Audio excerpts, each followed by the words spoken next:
দ্বিতীয় নাম্বার, এটা মনে থাকবে ইনশাআল্লাহ, আপনাদের মাধ্যমে, আপনাদের করার মাধ্যমে আল্লাহ পাক আমাকেও করার, আমল করার তৌফিক দান করুন। দ্বিতীয় নাম্বার, সর্বদা হাত জোর রাখবেন। হাত জোর মানে কি? আমি ছোট, তুই বড়, এ কি জানোস?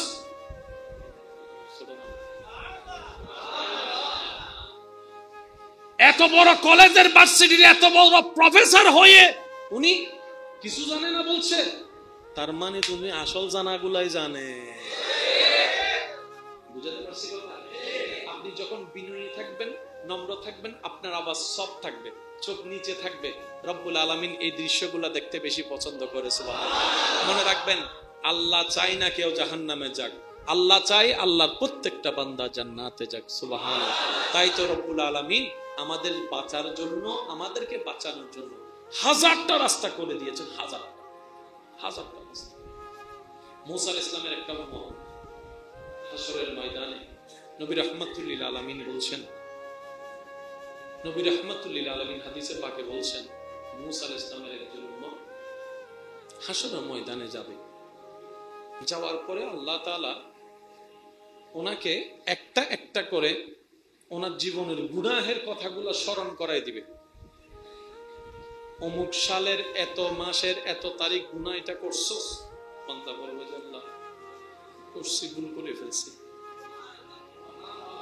আল্লাহ আবার জিজ্ঞেস করবে, আমলের খাতা তো আছে, এটা করছস, এটা করছস, আল্লাহ করছি।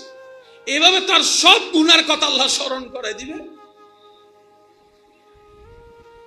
সে সব স্বীকার করবে আর প্রতিবারে বিনয়ের সাথে বলবে আল্লাহ করছি। এবার রব্বুল আলামিন তাকে জিজ্ঞেস করবে, এবার তোর হিসাব তো তুই নিজে চোখে দেখছস, এবার তুই বল তোর বিচার কি হওয়া উচিত, তোর জায়গা কোথায় হওয়া উচিত। সে বান্দা বলবে, আল্লাহ তুমি তো হাকামুল হাকিমিন, তোমার উপর কোনো বিচার নাই, তুমি যেটাই দিবে সেটাই সঠিক। তুমি জান্নাত দিলেও সেটাও সঠিক, তুমি জাহান্নাম দিলে সেটাও সঠিক, কিন্তু আমার জ্ঞানে বলে জান্নাত পাওয়ার যোগ্যতা নাই, জাহান্নাম আমার ঘর, কারণ আমি তো জানি আমার গুনাহ কি। তবে আল্লাহ আমার গুনার চাইতে তো তোমার রহমত বেশি। একটু জোরে বলি না সুবহানাল্লাহ। হিসাব সব ঠিক আছে, জান্নাত পাওয়ার যোগ্যতা আমার, কিন্তু আল্লাহ আমার গুনার চাইতে তোমার রহমত তো অনেক বেশি, অনেক বেশি। আল্লাহ তোমার রহমতের সামনে তো আমার গুনাহ উপস্থিত হয়েছে। আমি গুনাহ করছি, তুমি চাইলে তো মাফ করে দিতে পারো, কোথাও তোমার জবাবদিহিতা করার দরকার নেই। রব বলবে, তুই কি এটা বিশ্বাস করস যে আমি চাইলে মাফ করে দিতে পারি? বান্দা বলবে যে আল্লাহ এর চাইতে হাজার হাজার বেশি গুনাহ তুমি চাইলে মাফ করে দিতে পারো, এটা আমার ঈমান আছে। রব্বুল আলামিন সাথে সাথে ফেরেশতাদেরকে বলবে, ফেরেশতা আমার বান্দাকে জান্নাতের রাস্তাটা দেখাই দাও। আরো জোরে বলেন। ফেরেশতারা জিজ্ঞেস করবে, আল্লাহ চোখে দেখছি জাহান্নামী, গুনাহ বলে জাহান্নামী, গুনাহ বলে জাহান্নামী, চোখে দেখছি জাহান্নামী। আল্লাহ জান্নাত দিলা যে, রব বলে যে সে আমার উপর এত বড় একটা আশা করছে। সুবহানাল্লাহ বলেন। সে আমার উপর এত বড় একটা আশা করছে, আমি রহমান, চাইলে মাফ করে দিতে পারি। আমার বান্দার বিশ্বাসটা নষ্ট হোক সেটা আমি চাই না, আমি মাফ করে দিয়েছি। কোন নবীর উম্মত বলেন না, কোন নবীর উম্মত? কলিমুল্লাহর উম্মত। আপনি আমি তো হাবিবুল্লাহর উম্মত। সেজন্য মনটা সবসময় বড় রাখবেন, মানুষের ক্ষতি যেন না হয় খেয়াল করবেন, আপনার ক্ষতি হোক, আপনার দ্বারা যেন কারো ক্ষতি না হয়। কেউ আপনাকে কথা বলে কষ্ট দিন, আপনি কাউকে কথা বলে কষ্ট দিন, যদি দিয়ে হয়ে যায় মাফ করে দিস, মাথা গরম ছিল বুঝতে পারি নাই, মাফ করে দিস। আপনার কাজ হচ্ছে মাফ চাওয়া। সে যদি মাফ না করে আল্লাহর কাছে সে আবার ধরা খাবে। আল্লাহ পাক বলবে, আমার বান্দা তো মাফ চাইছিল, মাফ করো। নবীর আদর্শ সুন্নত ছাড়া জীবন কখনো সুন্দর হয় নাই, হবেও না। কিন্তু নবীর দেওয়া সেই সুন্নতি পোশাক ছিল, আছে। এটাকে বলা হয় স্টাইল। যেটা আসবে আবার চলে যাবে, এটা কি স্টাইল? কথা বলেন আরে ভাই, আরো জোরে বলেন। তবে একটা কথা মনে রাখবেন, দুনিয়াবি স্টাইলে মানুষকে নেগেটিভ বেশি দেখা যায়, নবীর সুন্নতের স্টাইলে মানুষের সম্মান বেড়ে যায়। আশা করি মিলাই দেখবেন আপনারা কথাটা। যারা স্টাইলের জন্য দাড়ি রাখছে তাদের চেহারার ফেস আলাদা রাখবেন, যারা আল্লাহর খুশির জন্য দাড়ি রাখছে সুন্নতি দাড়ি তাদেরকে আলাদা রাখবেন। আপনার ঈমান বিবেক ব্রেন বলতে বাধ্য হবে দুজনের দাড়ি আছে, কিন্তু দুই দাড়ি দেখতে অন্তরে দুই রকমের শান্তি লাগছে, এটা আলাদা ওইটা তো মহা আলাদা। আমি কাউকে ছোট করছি না, বাস্তব যেটা সেটা বলার চেষ্টা করেছি। সেজন্য কেউ যদি স্টাইল করে দাড়ি রেখেছেন, হয়তো স্টাইলের কারণে আজকের মাহফিলে আছেন কিংবা শুনছেন কিংবা শুনবেন, দাঁড়িয়ে আছে আপনার মুখে, এই মুহূর্তে আপনি একটা কাজ করেন, আপনার জীবন সুন্দর হয়ে যাবে। সেটা কি? আল্লাহ আমি স্টাইল করে দাড়ি রাখছি, গুরুত্ব বুঝি নেই সুন্নতের, এখন বুঝছি, আল্লাহ আজকে থেকে আমি আমার দাড়িটা সুন্নতি দাড়ি হিসেবে ঘোষণা করে দিলাম। দেখবেন যে আপনার আমল নামে সব লেখা শুরু হয়ে গেছে। ওই দাঁড়িয়ে দাঁড়িয়ে থাকলো সুন্নতি সুন্নতি হয়ে গেল, ওই কাটিং টাটিং যা আছে, যা সুন্নত শব্দের সাথে মিলে না, ওই কাটিং গুলাকে বাদ দিয়ে সুন্নতি স্টাইলে দাঁড়িয়ে রাখা শুরু করলো। এই দাড়ির সাথে পুরুষত্বের পাওয়ারের শক্তির একটা সম্পর্ক আছে না নাই? ব্রেনের সম্পর্ক আছে না নাই? শরীরের ক্যালসিয়ামের সম্পর্ক আছে না নাই? আল্লাহ পাক আমাদেরকে সুন্নতের সাথে জীবন যাপন করার তৌফিক দান করুন। আজকের মাহফিলকে কবুল আর মঞ্জুর করুক। নবী রাহমাতুল লিল আলামিন পে আমরা নয় সারা বিশ্ব জাহান খুশি হয়েছে, ঠিক কি না? একদিকে কোরআন রাখেন, আরেকদিকে বিজ্ঞান রাখেন।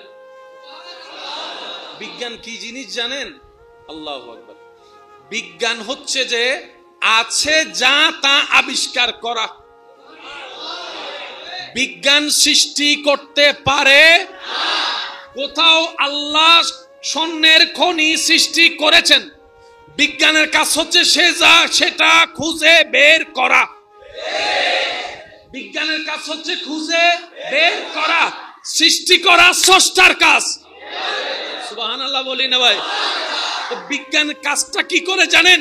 বিজ্ঞান বুঝার মতো বুঝতে জানলে আপনি কোরআন বুঝাও সহজ হবে, আল্লাহর কুদরত বুঝাও সহজ হবে, আল্লাহকে চিনাও সহজ হয়ে যাবে। একটু বুঝবেন, বিজ্ঞান আর সাথে প্রতিদ্বন্দ্বী। সত্যিকার বিজ্ঞানীরা কখনো স্রষ্টা অস্বীকার করে না, এটা মনে রাখেন। যারা সত্যিকার বিজ্ঞান লালন করে তারা স্রষ্টা আছে সেটা বিশ্বাস করে এবং ভালোভাবেই করে। বলেন না সুবহানাল্লাহ। আমি ছিলাম আম্মার, আপনি ছিলেন আম্মার। এখানে আসার আগে, মার পেটে আসার আগে আমরা ছিলাম আব্বার। আমি আমার বাবার পিঠে ছিলাম, আপনি আপনার বাবার পিঠে। কোরআন সেই দৃশ্যটাকে এভাবে বলছে, খুলিকা মিম্মা ইন দাফিক ইয়াখরুজু মিন বাইনিস সুলবে ওয়াত তারাই। একটু মনোযোগ দিবেন। আমার বাবার থেকে আল্লাহ যেদিন চেয়েছেন, আপনার বাবার থেকে আল্লাহ যেদিন চেয়েছেন, সেদিন আমি আমার মার পেটে চলে গেছি, আপনি আপনার মার পেটে। কি হিসেবে গেছিলাম? এক ফোঁটা পানি হয়ে। একটু জোরে বলি, এক ফোঁটা পানি, যেটাকে বিজ্ঞান ডাক্তারের ভাষায় স্পাম বলছে। অনলি ওয়ান ফোঁটা, এক ফোঁটা। এই এক ফোঁটা থেকে আজকের আমি মনে বুঝাতে ব্যর্থ হয়েছি। এক ফোঁটা থেকে আজকের আমি, এক ফোঁটা থেকে আপনি, আজকের আপনি। জোরে জোরে জোরে। এবার আমার মার পেটের জায়গা কি ছোট না বড়? এক ফোঁটা পানির তুলনায় আপনার মায়ের পেটের জায়গাটা, এই এক ফোঁটা পানি এত জায়গায় না গিয়ে সে জায়গায় গিয়েছেন। জোরে জোরে জোরে জোরে জোরে। এক ফোঁটা পানিটা, যে ফোঁটায় আমি ছিলাম, যে ফোঁটায় আপনি ছিলেন, ওই ফোঁটাটা আল্লাহর হুকুমে সেই জায়গায় গিয়ে পড়েছে, স্থান নিয়েছে, যেখানে গেলে আমি হয়ে বের হব, আপনি হয়ে বের হবেন। যাওয়ার সাথে সাথে আল্লাহ তাআলা কুদরতি ব্যবস্থাপনায় কোন মেশিন ছাড়া মুখটা বন্ধ করে দিয়েছেন। এরপর থেকে আমার আম্মার মাসে অসুস্থতা আর হয়, আপনার আমার মার মাসে অসুস্থতা আর হয়।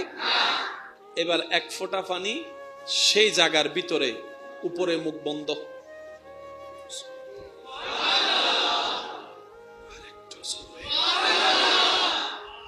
কয় ফোঁটা?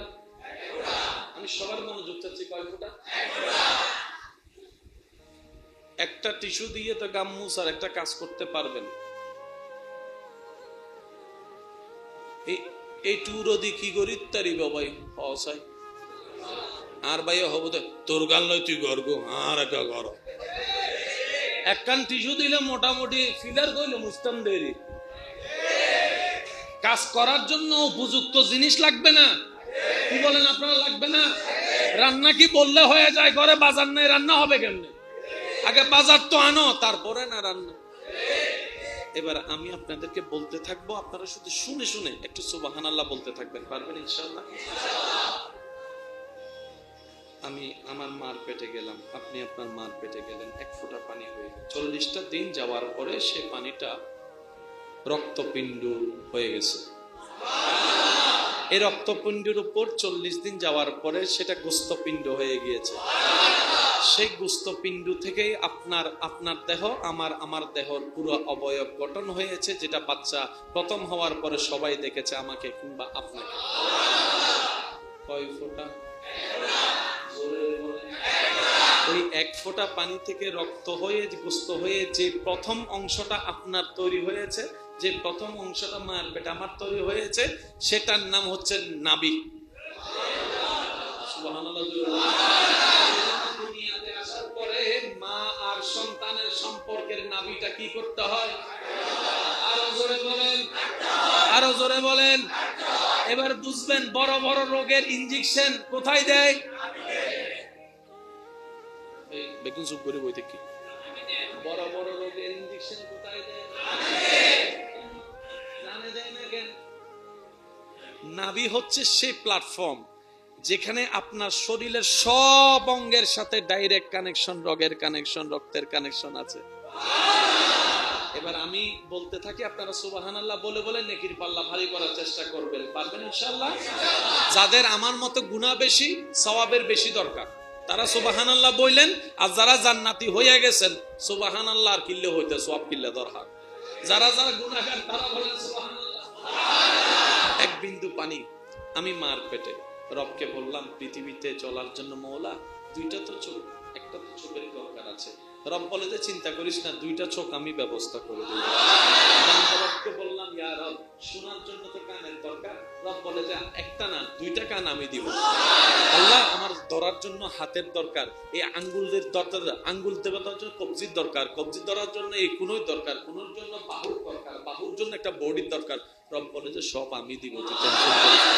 মওলা আমি যদি হাঁটতে না জানি, আমি চাকরিতে যাব কিভাবে, ইনকাম করব কিভাবে? রব বলে যে পা যা, দুইটা পা আমি ব্যবস্থা করে দিয়েছি। আল্লাহ পাটা রাখার জন্য তো কোনো একটা কিছু দরকার, রবে বলে যে সেখানে আমি কোমরের ব্যবস্থা করে দিব। আল্লাহ অনেক সময় আমাকে দাঁড়াইতে হবে, অনেক সময় বসতে হবে, অনেক সময় দৌড়াইতে হবে, সিচুয়েশন অনুযায়ী। রব বলে যে তোমার হাঁটুতে বিয়ারিং এর ব্যবস্থা আমি আল্লাহ করে দিব, আমি আল্লাহ করে দিব। আল্লাহ যে খাবারটা খাবো হজম হওয়া লাগবে, রবে বলে যে পাকস্থলীর ব্যবস্থা আমি করে দিব, কিডনির ব্যবস্থা আমি করে দিব, রক্তনালীর ব্যবস্থা আমি করে দিব, হার্টের ব্যবস্থা আমি করে দিব। সবার মনোযোগ, সবার মনোযোগ, সবার মনোযোগ। তারের চাইতো সূক্ষ্ম রগের ব্যবস্থা আমি করে দিব।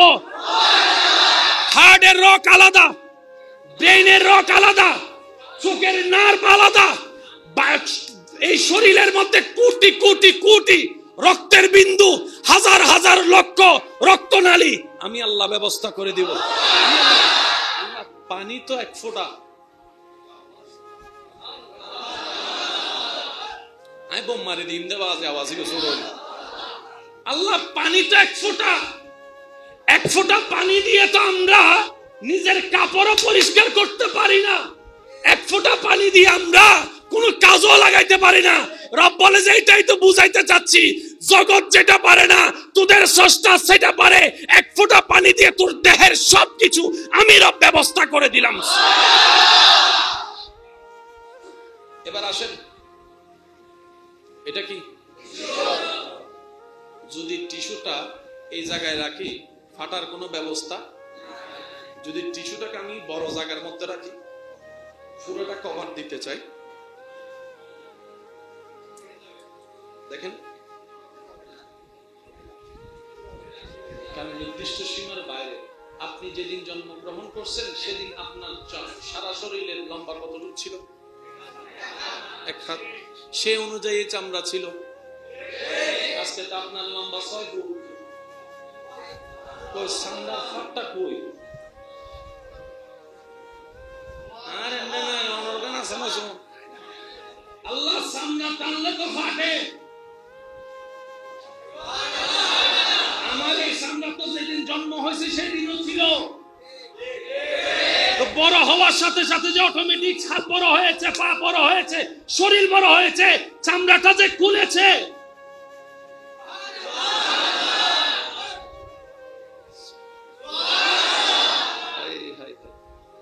এক ফোঁটা পানি থেকে এত কিছু। বিবেক বলে হাউ ক্যান পসিবল। যুবক ভাইরা একটু শব্দটা নোট রাখবেন, অনেক প্রশ্নের উত্তর আপনি এখানে পেয়ে যাবেন। বিবেক বলে হাউ ক্যান পসিবল, ব্রেন বলে টোটাল ইম্পসিবল। এক ফোঁটা পানি থেকে টোটাল ইম্পসিবল, টোটাল ইম্পসিবল। বিজ্ঞানী বলে এক ফোঁটা পানি থেকে একটা রোবট বানাই দাও। বিজ্ঞানী বলে ইম্পসিবল, ইম্পসিবল। জোরে বলেন না, জোরে বলেন, জোরে বলেন। দোকানদারকে দিলাম এক ফোঁটা মাটি, একটা মূর্তি বানাই দাও। জোরে বলেন, আরো জোরে বলেন। চোখ বলে ইম্পসিবল, ব্রেন বলে ওনাকে দেখে ইম্পসিবল। রব বলে একবার আমার দিকে তো তাকা, আমার দিকে তো একবার তাকা। মনে রাখবি বান্দা, যে ঘটনা সত্য বাস্তব, কিন্তু কিভাবে কি হয় তোরা বুঝতে পারবি না। মনে রাখবি সেখানেই আমি আল্লাহর কুদরত। কুদরত মানে কি? ঘটনা বাস্তব, কিন্তু কিভাবে কি হয় জোরে হন। এক ফোঁটা পানি থেকে আয় হায় কেমনে কি বুঝাইতাম। আমি বলতে থাকি, আপনারা একটু সুবহানাল্লাহ বলতে থাকবেন। বলেন না, বলেন না। সারা শরীরে যা আছে সবগুলো কি সেম? দাঁত আর ঠোঁট সেম, ঠোঁট আর জিহ্বা সেম, সব আলাদা আলাদা। এবার আমি বলতে থাকি, আপনারা শুধু সুবহানাল্লাহ বলবেন। হ্যাঁ, এক ফোঁটা পানি থেকে চেহারা, চেহারার মধ্যে দুইটা চোখ, দুইটা চোখের নিচে একটা নাক, নাকের দুইটা ছিদ্র, ছিদ্রের ভিতরে পর্দা, পর্দার ভিতরে পশম। সুবহানাল্লাহ। দুইটা ঠোঁট, জিহ্বা, আলা জিহ্বা, 32টা দাঁত, এক একটা দাঁত এক একটার মতো। কণ্ঠনালী, শ্বাসনালী, খাদ্যনালী, পাকস্থলী, কলিজা, আতুরি, গুর্দা, কিডনি, ফেশা, গোস্ত, চর্বি, সারা শরীরের সবকিছু এক ফোঁটা পানি।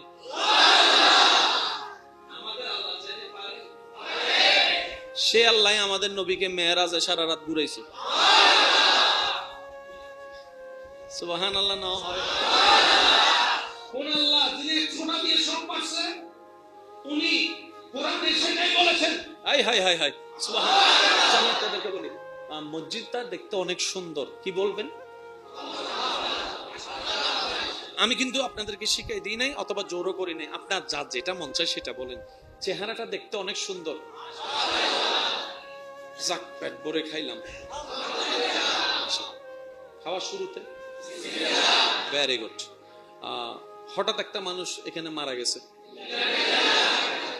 ঠিক আছে? সি সি সি সি সি সি কাজটা ঠিক আছে ভাই? খবর শুনছেন?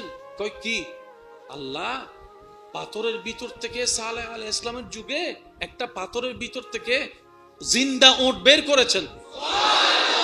তাহলে কোন জায়গায় কি বলতে হয় এতটুকু জানা আছে? তো সুবহানাল্লাহ কোথায় বলেছেন? পাথর থেকে উট বের হওয়া সম্ভব, কিন্তু হয়েছে। সে জায়গায় বলি আমরা কি? এবার আল্লাহর নবীর মেরাজের কথা আল্লাহ সূরা বনী ইসরাইলের 1 নম্বর আয়াত যেইভাবে বলেছেন, এটা একটু খেয়াল করলে বাকি উত্তর হয়ে যাবে। আল্লাহ পাক সূরা বনী ইসরাইলের 1 নম্বর আয়াতে বলেছেন, সুবহানাল্লাযী সুবহানাল্লাযী সুবহানাল্লাযী আসরা বিআবদিহি লাইলাম মিনাল মসজিদিল হারামে ইলাল মসজিদিল আকসা। নবী বলে যে আমি গত রাতে মক্কা থেকে আকসা ভ্রমণ করেছি। জগতে প্রশ্ন করে, কিরে আমরা উট নিয়ে যাইতে, ঘোড়া নিয়ে যাইতে 2 মাস লাগে, 3 মাস লাগে, এক রাতে কিভাবে যাওয়া সম্ভব? Impossible, impossible. রব বলে যে জানেওয়ালা নবীর দিকে তাকাইও না, কে নিয়ে গিয়েছেন? সে আল্লাহর দিকে তাকাও, সে আল্লাহর দিকে তাকাও।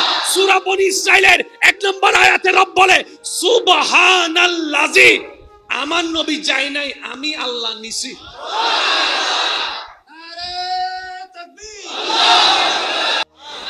দ্বিতীয় নাম্বার, এটা মনে থাকবে ইনশাআল্লাহ। আপনাদের মাধ্যমে, আপনাদের করার মাধ্যমে আল্লাহ পাক আমাকেও করার, আমল করার তৌফিক দান করুন। দ্বিতীয় নাম্বার, সর্বদা হাত জোড় রাখবেন। হাত জোড় মানে কি? আমি ছোট, তুই বড়, এ কি জানোস?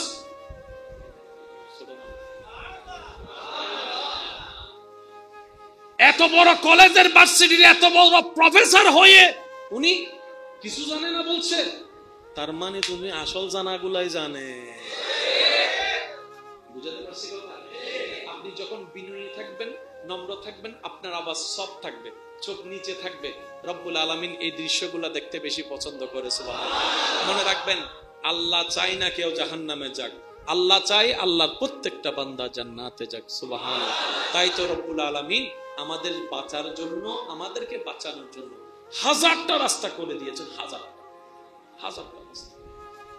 মুসা আলাইহিস সালামের একটা উম্মত হাশরের ময়দানে নবী রাহমাতুল লিল আলামিন বলছেন, নবী রাহমাতুল লিল আলামিন হাদিসে পাকে বলছেন, মুসা আলাইহিস সালামের একজন উম্মত হাশরের ময়দানে যাবে, যাওয়ার পরে আল্লাহ তাআলা ওনাকে একটা একটা করে ওনার জীবনের গুনাহের কথাগুলো স্মরণ করাই দিবে। অমুক সালের এত মাসের এত তারিখ গুনাহ এটা করছস, বান্দা বলবে যে আল্লাহ করছি, ভুল করে ফেলছি। আল্লাহ আবার জিজ্ঞেস করবে, আমলের খাতা তো আছে,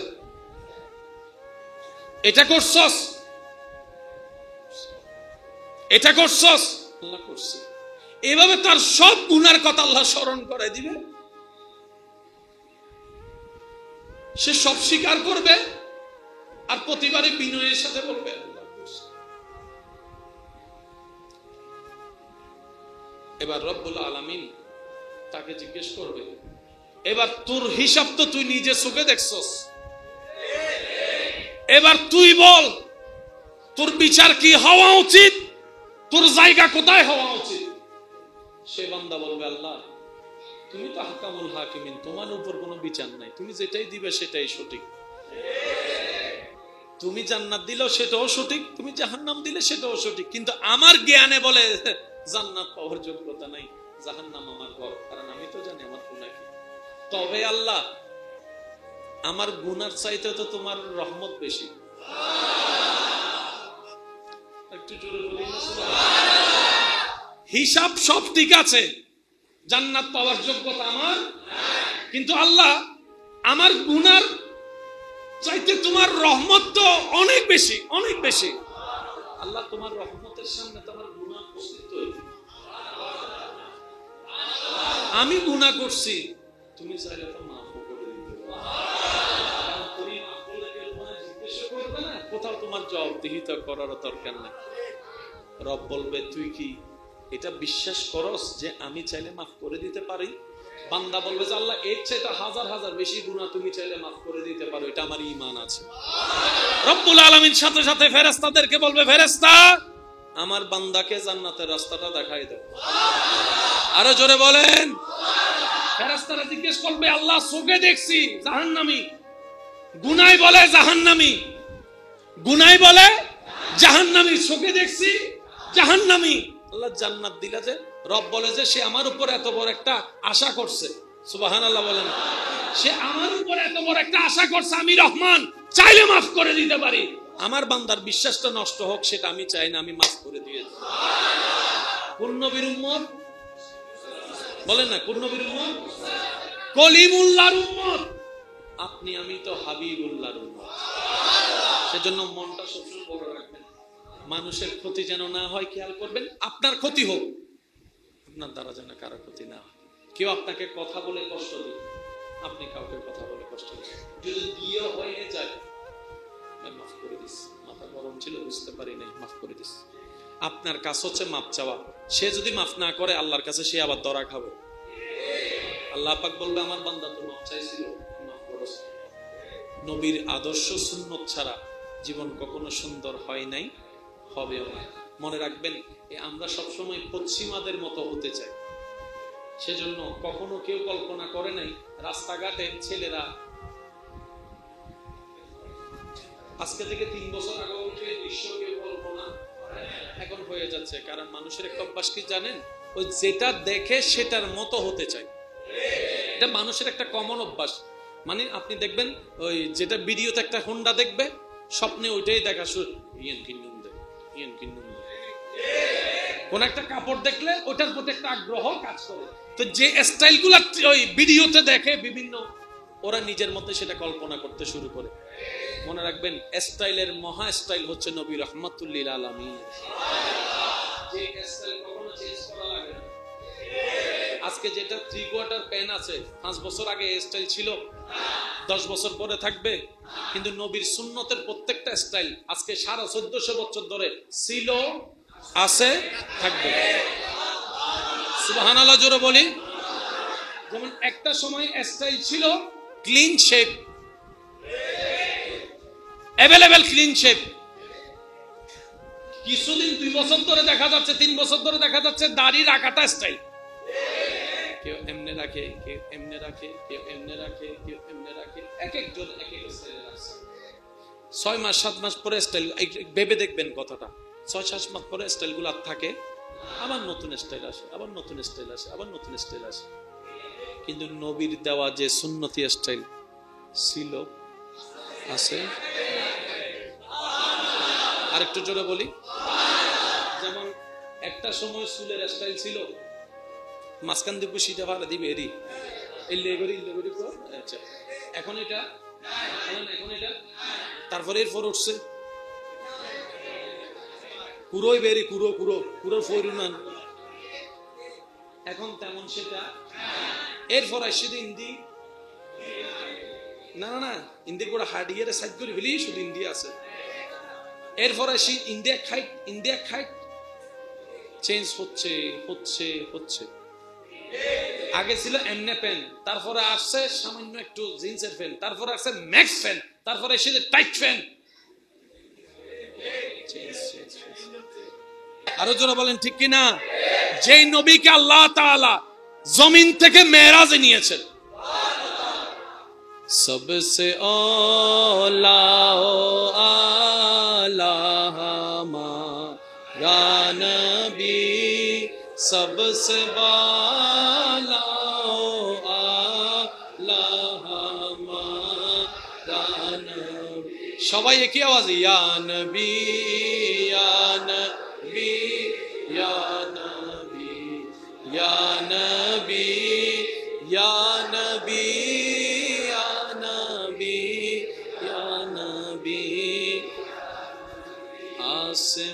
आसमानों ही पर सब नबी रह गए, अर्श आज़म पे पहुंचा हमारा नबी।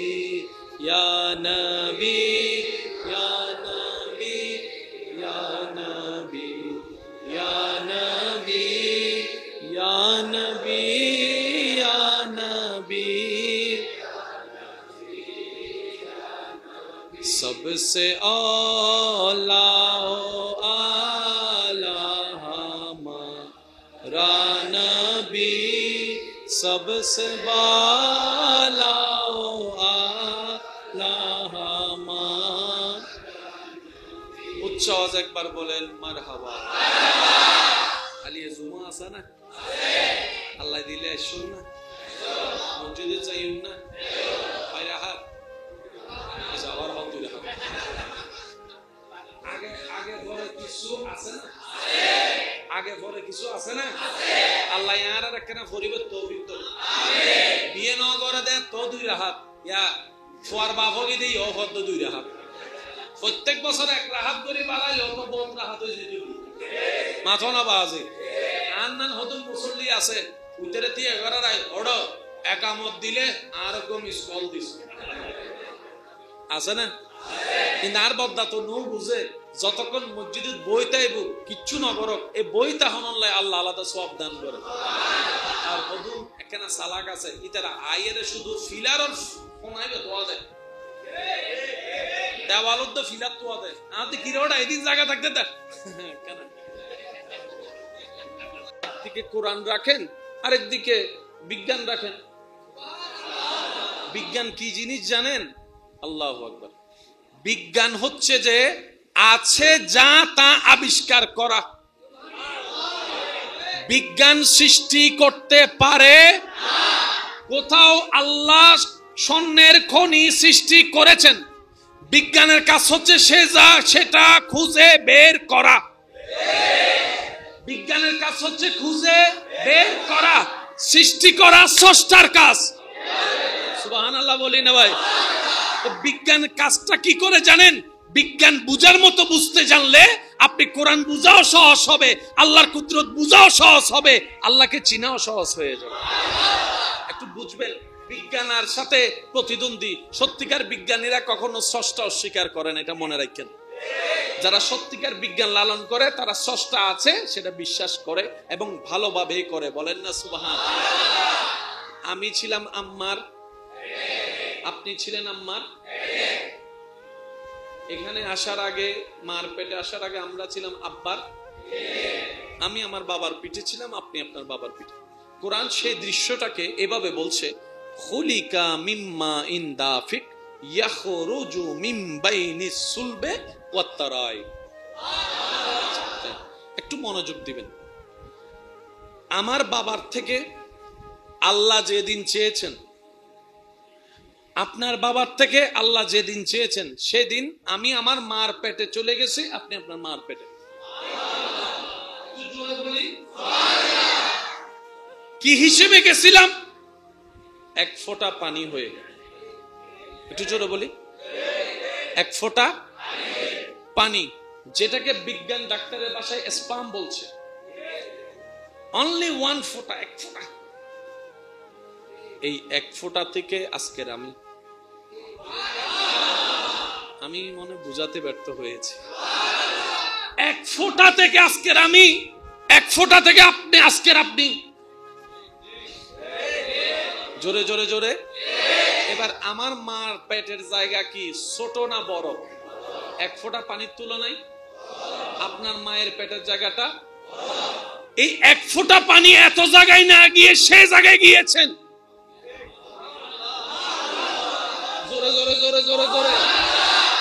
এক ফোঁটা পানিটা যে ফোঁটায় আমি ছিলাম, যে ফোঁটায় আপনি ছিলেন, ওই ফোঁটাটা আল্লাহর হুকুমে সেই জায়গায় গিয়ে পড়েছে, স্থান নিয়েছে, যেখানে গেলে আমি হয়ে বের হব, আপনি হয়ে বের হবেন। যাওয়ার সাথে সাথে আল্লাহ তাআলা কুদরতি ব্যবস্থাপনায় কোন মেশিন ছাড়া মুখটা বন্ধ করে দিয়েছেন। এরপর থেকে আমার আম্মার মাসে অসুস্থতা আর হয়, আপনার আমার মার মাসে অসুস্থতা আর হয়। এবার এক ফোঁটা পানি সেই জায়গার ভিতরে, উপরে মুখ বন্ধ।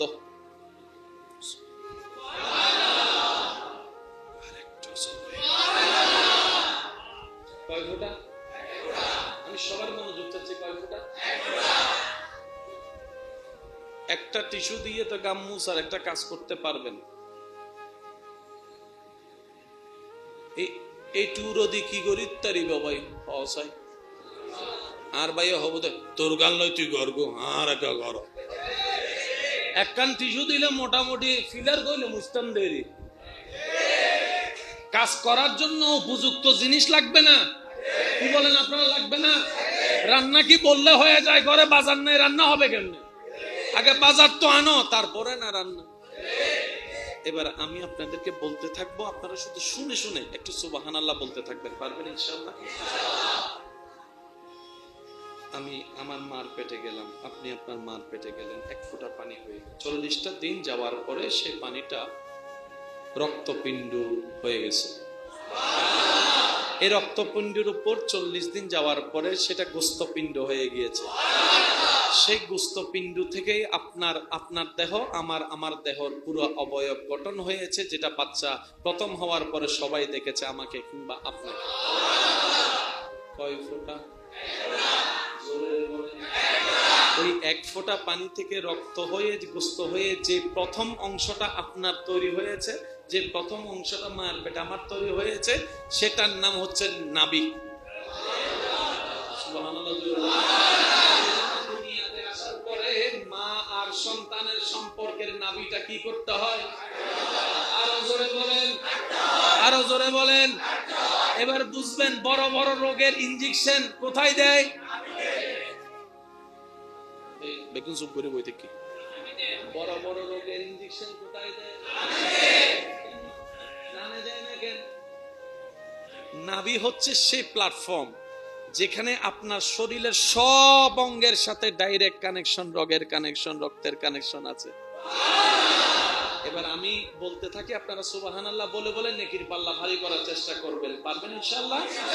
যাদের আমার মতো গুনাহ বেশি, সওয়াবের বেশি দরকার, তারা সুবহানাল্লাহ বললেন।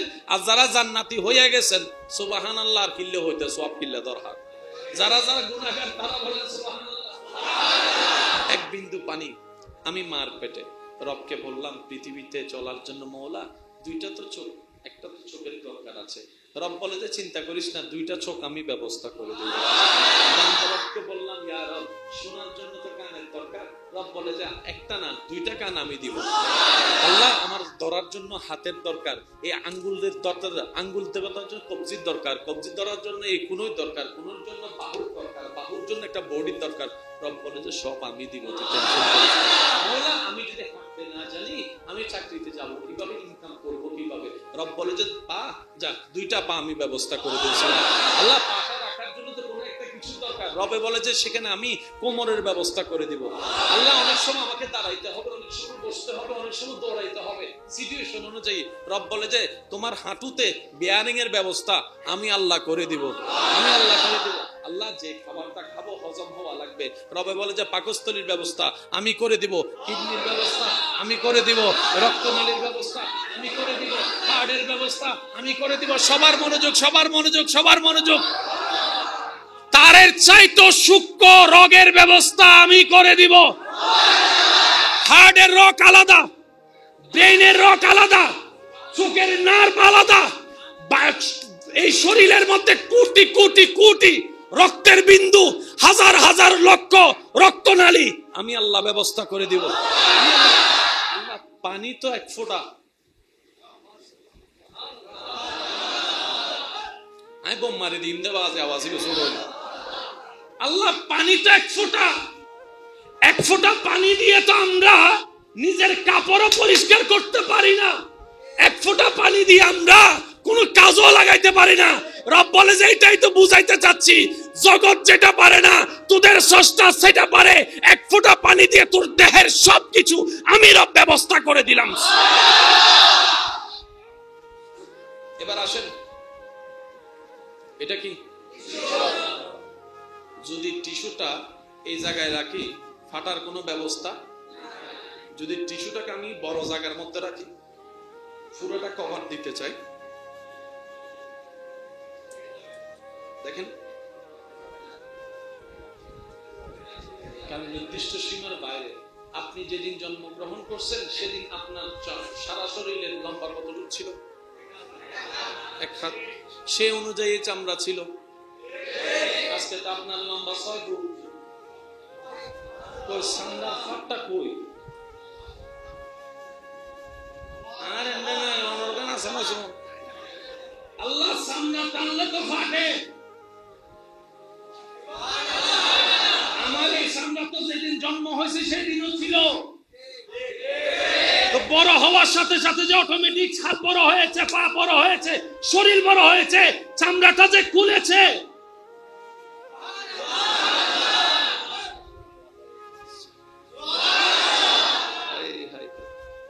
এক ফোঁটা পানি থেকে এত কিছু।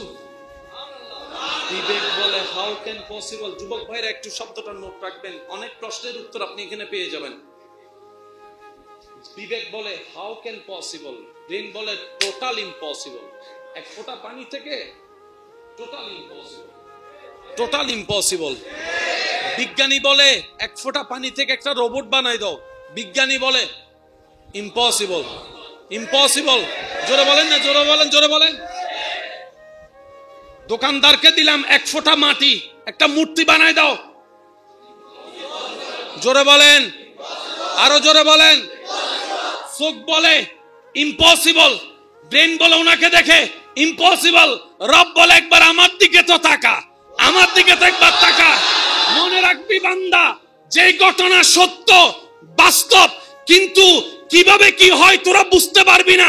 মনে রাখবি সেখানেই আমি আল্লাহর কুদরত। কুদরত মানে কি? ঘটনা বাস্তব, কিন্তু কিভাবে কি হয়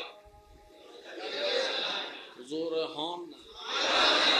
1 ফোঁটা পানি থেকে আয় হায় কেমনে কি বুঝাতাম।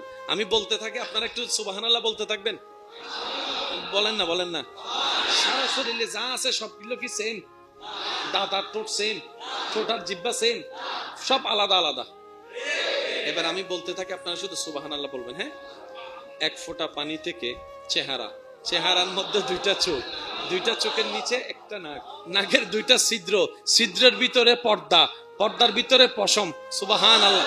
2টা ঠোঁট, জিহ্বা, আলা জিহ্বা, 32টা দাঁত, এক একটা দাঁত এক একটার মতো, কণ্ঠনালী, শ্বাসনালী, খাদ্যনালী, পাকস্থলী, কলিজা, আতরি, গুর্দা, কিডনি, ফেশা, গোস্ত, চর্বি, সারা শরীরের সবকিছু 1 ফোঁটা পানি।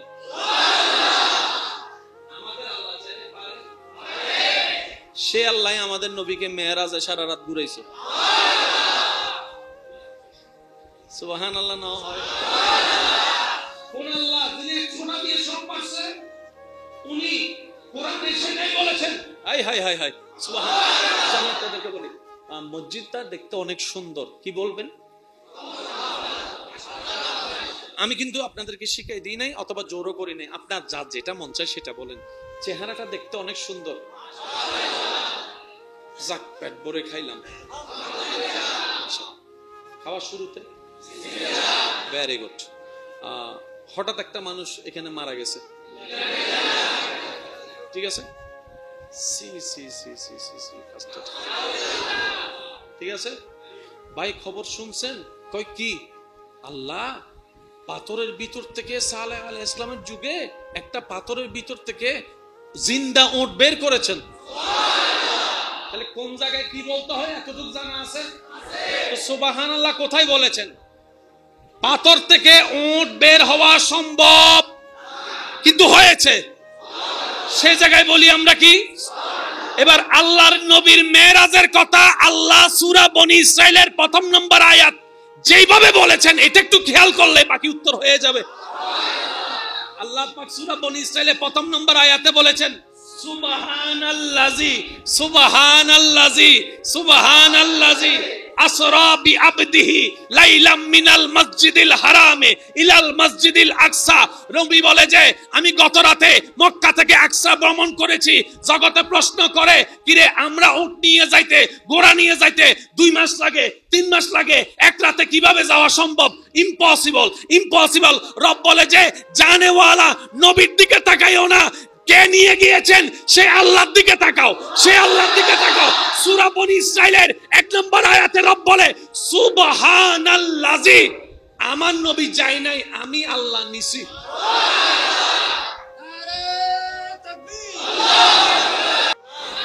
দ্বিতীয় নাম্বার, এটা মনে থাকবে ইনশাআল্লাহ।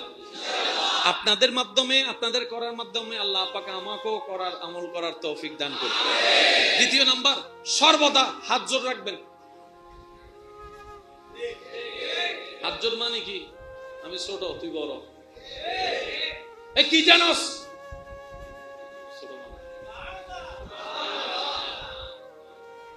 এত বড় কলেজের ভার্সিটির এত বড় প্রফেসর হয়ে উনি কিছু জানে না বলছে, তার মানে তুমি আসল জানাগুলাই জানে। বুঝতে পারছি কথা? আপনি যখন বিনয়ী থাকবেন, নম্র থাকবেন, আপনার আওয়াজ সফট থাকবে, চোখ নিচে থাকবে, রব্বুল আলামিন এই দৃশ্যগুলো দেখতে বেশি পছন্দ করে। সুবহানাল্লাহ। মনে রাখবেন, আল্লাহ চাই না কেউ জাহান্নামে যাক, আল্লাহ চাই আল্লাহর প্রত্যেকটা বান্দা জান্নাতে যাক। সুবহানাল্লাহ। তাই তো রব্বুল আলামিন আমাদের বাঁচার জন্য, আমাদেরকে বাঁচানোর জন্য হাজারটা রাস্তা করে দিয়েছেন, হাজারটা রাস্তা। মুসা আলাইহিস সালামের একটা উম্মত হাসরের ময়দানে নবী রাহমাতুল লিল আলামিন বলছেন, নবী রাহমাতুল লিল আলামিন হাদিসে পাকে বলছেন, মুসা আলাইহিস সালামের একজন উম্মত হাসরের ময়দানে যাবে, যাওয়ার পরে আল্লাহ তাআলা ওনাকে একটা একটা করে ওনার জীবনের গুনাহের কথাগুলো স্মরণ করাই দিবে। অমুক সালের এত মাসের এত তারিখ গুনাহ এটা করছস, বান্দা বলবে যে আল্লাহ করছি, গুণ করে ফেলছি। আল্লাহ আবার জিজ্ঞেস করবে, আমলের খাতা তো আছে, এটা করছস, এটা করছস, আল্লাহ করছি। এইভাবে তার সব গুনার কথা আল্লাহ স্মরণ করাই দিবে। সে সব স্বীকার করবে আর প্রতিবারে বিনয়ের সাথে বলবে আল্লাহ করছি। এবার রব্বুল আলামিন তাকে জিজ্ঞেস করবে, এবার তোর হিসাব তো তুই নিজে চোখে দেখছস, এবার তুই বল তোর বিচার কি হওয়া উচিত, তোর জায়গা কোথায় হওয়া উচিত। সে বান্দা বলবে আল্লাহ তুমি তো হাকামুল হাকিমিন, তোমার উপর কোনো বিচার নাই, তুমি যেটাই দিবে সেটাই সঠিক। তুমি জান্নাত দিলেও সেটাও সঠিক, তুমি জাহান্নাম দিলে সেটাও সঠিক, কিন্তু আমার জ্ঞানে বলে জান্নাত পাওয়ার যোগ্যতা নাই, জাহান্নাম আমার ঘর, কারণ আমি তো জানি আমার গুনাহ কি। তবে আল্লাহ আমার গুনার চাইতে তো তোমার রহমত বেশি। একটু জোরে বলি না সুবহানাল্লাহ। হিসাব সব ঠিক আছে, জান্নাত পাওয়ার যোগ্যতা আমার, কিন্তু আল্লাহ আমার গুনার চাইতে তোমার রহমত তো অনেক বেশি, অনেক বেশি। আল্লাহ তোমার রহমতের সামনে তোমার গুনাহ উপস্থিত হইল। আমি গুনাহ করছি, তুমি চাইলে তো মাফ করে দিতে পারো, তুমি মাফ করলে কেউ তোমাকে জিজ্ঞেস করবে না, কোথাও তোমার জবাবদিহিতা করার দরকার নাই। রব বলবে তুই কি এটা বিশ্বাস করস যে আমি চাইলে মাফ করে দিতে পারি? বান্দা বলবে যে আল্লাহ এর চাইতে হাজার হাজার বেশি গুনাহ তুমি চাইলে মাফ করে দিতে পারো, এটা আমার ঈমান আছে। রব্বুল আলামিন সাথে সাথে ফেরেশতাদেরকে বলবে, ফেরেশতা আমার বান্দাকে জান্নাতের রাস্তাটা দেখাই দাও। আরো জোরে বলেন। ফেরেশতারা জিজ্ঞেস করবে আল্লাহ চোখে দেখছি জাহান্নামী, গুনাহ বলে জাহান্নামী, গুনাহ বলে জাহান্নামী, চোখে দেখছি জাহান্নামী। আল্লাহ জান্নাত দিলা যে, রব বলে যে সে আমার উপর এত বড় একটা আশা করছে, সুবহানাল্লাহ বলেন, সে আমার উপর এত বড় একটা আশা করছে, আমি রহমান চাইলে মাফ করে দিতে পারি। আমার বান্দার বিশ্বাসটা নষ্ট হোক সেটা আমি চাই না, আমি মাফ করে দিয়ে দিই। কোন নবীর উম্মত বলেন না, কোন নবীর উম্মত? কলিমুল্লাহর উম্মত। আপনি আমি তো হাবিবুল্লাহর উম্মত। সেজন্য মনটা সবসময় বড় রাখবেন, মানুষের ক্ষতি যেন না হয় খেয়াল করবেন, আপনার ক্ষতি হোক, আপনার দ্বারা যেন কারো ক্ষতি না হয়। কেউ আপনাকে কথা বলে কষ্ট দিবে, আপনি কাউকে কথা বলে কষ্ট দিবেন, যদি দিয়ে হয়ে যায় মাফ করে দিস, মাথা গরম ছিল বুঝতে পারি নাই, মাফ করে দিস। আপনার কাজ হচ্ছে মাফ চাওয়া, সে যদি মাফ না করে আল্লাহর কাছে সে আবার ধরা খাবে। আল্লাহ পাক বলবে আমার বান্দা তো মাফ চাইছিল, মাফ করস। নবীর আদর্শ সুন্নত ছাড়া জীবন কখনো সুন্দর হয় নাই, হবেও না। মনে রাখবেন আমরা সবসময় পশ্চিমাদের মতো হতে চাই, সেজন্য কখনো কেউ কল্পনা করে নাই রাস্তাঘাটে ছেলেরা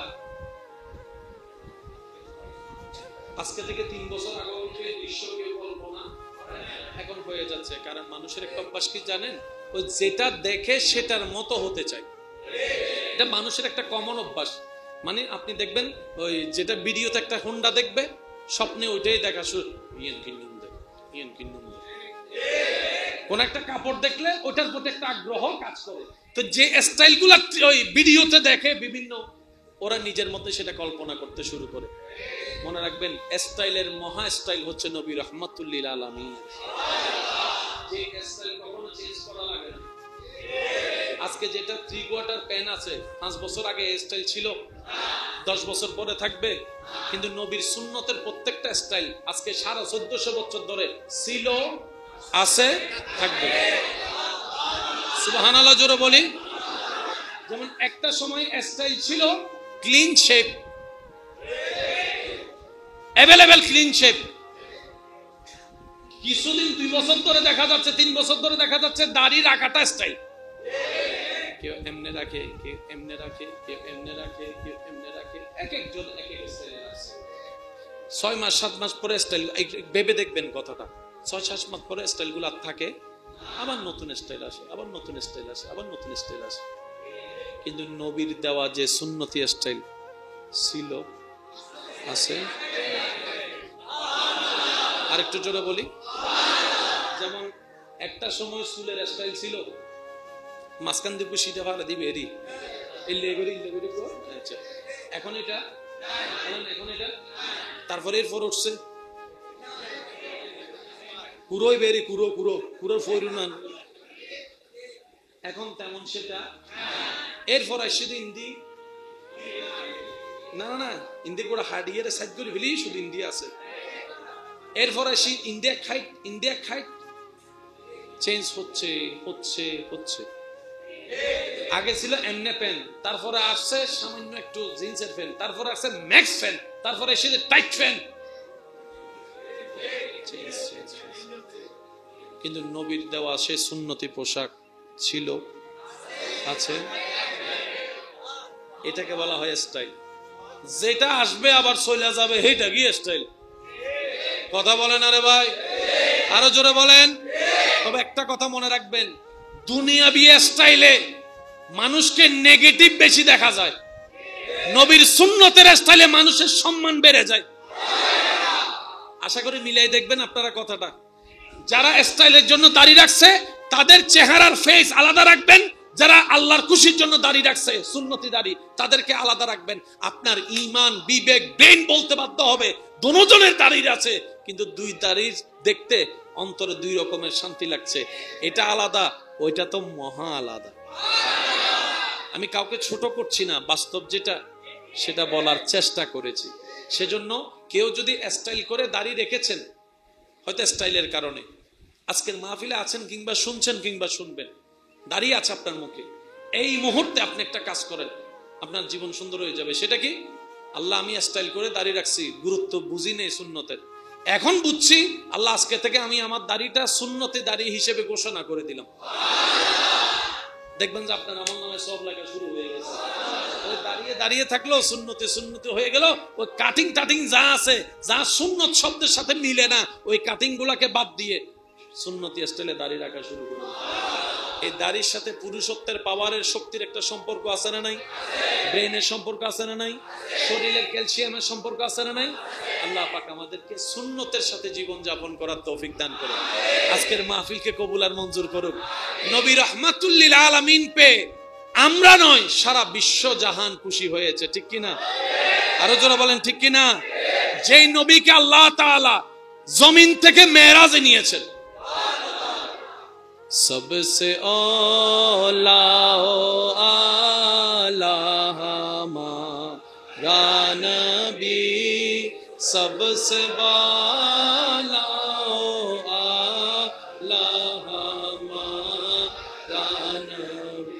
সবাই একই আওয়াজে ইয়া নবী ইয়া নবী ইয়া নবী ইয়া নবী ইয়া নবী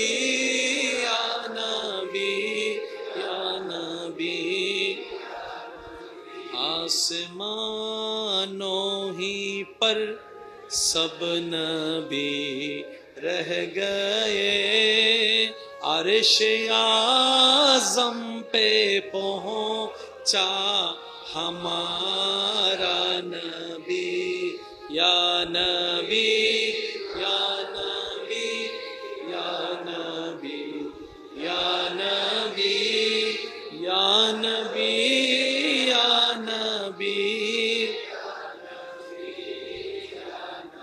सबसे औला आला हमारा नबी, सबसे वाला आला हमारा। उच्च आवाज एक बार बोलें मरहबा। আলিয়ে জুমা আছে না? আল্লাহ দিলে আসুন না, মসজিদে যাইউন না, বাইরে হাত আবার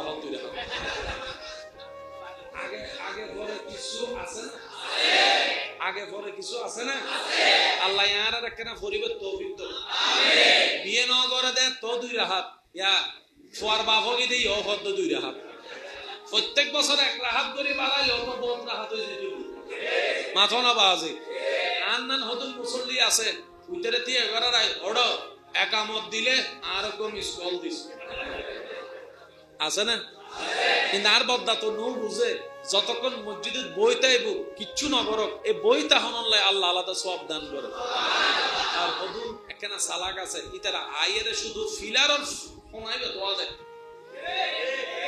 দেওয়ালত তো ফিলার তোয়া দেয় আতে কিরোটা এদিন জায়গা থাকতে